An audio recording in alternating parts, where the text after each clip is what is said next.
yaitu stabilitas mata uang. Surplus perdagangan dapat memperkuat mata uang domestik, sedangkan defisit dapat menyebabkan depresiasi mata uang.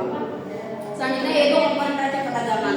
Yang pertama ekspor, yang kedua impor, yang ketiga saldo perdagangan, yang keempat neraca berjalan atau ukuran akun, yang keempat kelima itu saldo jasa, dan yang terakhir saldo barang dan jasa.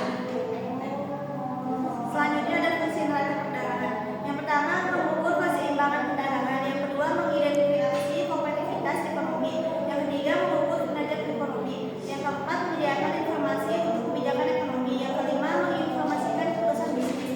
Selanjutnya ada jenis dan faktor neraca perdagangan.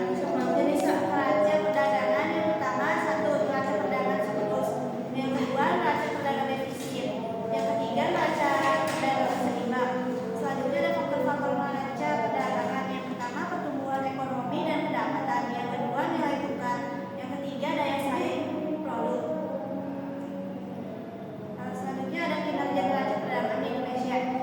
Kinerja neraca perdagangan di Indonesia yang pertama peningkatan ekspor non migas, yang kedua permintaan global, yang ketiga kebijakan pemerintah. Selanjutnya itu ada tantangan neraca perdagangan, yaitu tantangan dalam neraca perdagangan. Yang satu yaitu fluktuasi harga komoditas, dan yang kedua itu persaingan global, dan yang ketiga itu kendala infrastruktur. Udah. Kan dulu. 3.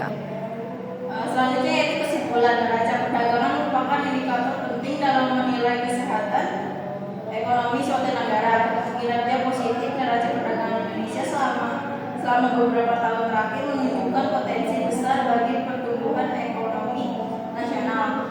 Namun tantangan seperti fluktuasi harga komoditas dan persaingan global perlu dikelola dengan baik agar surplus ini dapat mempertahankan dan memberikan dampak positif bagi pendapatan nasional serta kesejahteraan masyarakat. Pemerintah perlu terus mendorong inovasi,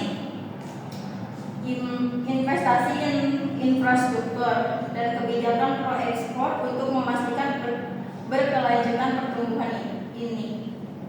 Sekian dari kelompok kami, kurang lebihnya mohon maaf. Wassalamualaikum warahmatullahi wabarakatuh.